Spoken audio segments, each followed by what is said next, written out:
काम करो ऐसे कि एक पहचान बन जाए, हर कदम ऐसे चलो कि निशान बन जाए। यहाँ ज़िंदगी तो हर कोई काट लेता है, ज़िंदगी जियो ऐसे कि मिसाल बन जाए। एक ऐसे लड़के की कहानी जिसे सुनकर आप भी मेहनत करना शुरू कर देंगे। ये कहानी है राजीव की। राजीव एक छोटे से गांव में रहता था, जहां उसका परिवार बेहद गरीब था। उसकी माँ दूसरों के घरों में झाड़ू पोंछा करती थी और उसके पिता एक ऑटो रिक्शा चलाते थे। उनका घर बहुत ही साधारण था, जिसमें केवल आवश्यकताएं पूरी हो पाती थी। राजीव अपने माता पिता की इकलौती संतान था। बचपन में ही उसने अपने परिवार की आर्थिक कठिनाइयों को करीब से देखा था। राजीव का पढ़ाई में मन नहीं लगता था। वह दिन भर सोता, खाता और अपने दोस्तों के साथ खेलता रहता। उसके माता पिता उसे पढ़ाई पर ध्यान देने के लिए समझाते रहते, लेकिन वह उनकी बातों को अनसुना कर देता। उसकी माँ हर सुबह काम पर जाने से पहले उसे प्यार से उठाती और कहती, बेटा पढ़ाई कर लो ताकि तुम्हारा भविष्य अच्छा हो सके। लेकिन राजीव उनकी बातों को मजाक में उड़ा देता और फिर से सोने चला जाता। राजीव की लापरवाही का परिणाम यह हुआ कि वह 11वीं कक्षा में 2 बार फेल हो गया। उसके माता पिता का धैर्य अब टूटने लगा था। वह उसे सुधारने के लिए हर संभव प्रयास कर रहे थे, लेकिन राजीव की आदतें बदलने का नाम नहीं ले रही थी। उसके दोस्त भी उसे गलत राह पर ले जा रहे थे।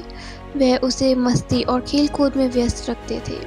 फिर एक दिन बड़ी विपत्ति आई। राजीव के पिता की अचानक मृत्यु हो गई। परिवार का सारा बोझ उसकी माँ पर आ गया। घर में राशन भी खत्म हो गया और मकान मालिक ने भी किराया न देने की वजह से घर खाली करने के लिए कह दिया।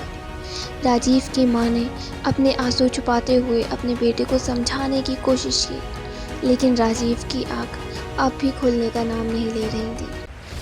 एक दिन राजीव ने अपनी माँ को फटे पुराने कपड़े पहने और रोते हुए देखा।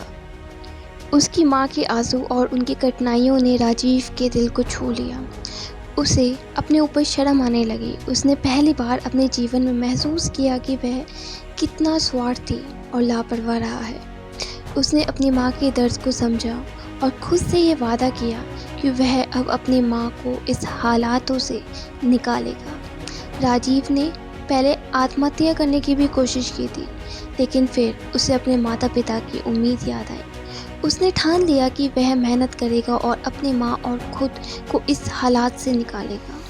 उसने ऑटो चलाना शुरू किया और साथ ही लोगों की गाड़ियाँ भी धोने लगा। सुबह सुबह उठकर काम करने की आदत डाल ली। राजीव ने अब अपने जीवन को एक नया मोड़ दिया। उसने ऑटो चलाने और गाड़ी धोने के साथ साथ अपनी पढ़ाई भी जारी रखी। वह दिन भर काम करता और रात में पढ़ाई करता। उसकी माँ भी उसे देखकर बहुत खुश होती और उसके लिए हर रोज़ नई ऊर्जा का संचार करती। राजीव के मेहनत और समर्पण का फल मिला। उसने अपनी ग्रेजुएशन पूरी की। अब वह और भी बड़ा सपना देखने लगा।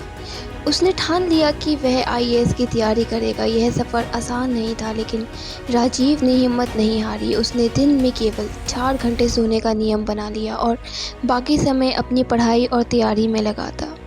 कई महीनों की कठिन तैयारी और अनगिनत रातों की नींद हराम करने के बाद राजीव ने आईएएस की परीक्षा दी। उसने अपनी पूरी मेहनत और लगन से परीक्षा दी। जब परीक्षा के परिणाम का दिन आया तो उसका दिल तेज़ी से धड़क रहा था। उसने अपना परिणाम देखा और खुशी के आंसू रोने लगा। अब आगे क्या हुआ, यह जानने के लिए मिलते हैं कल।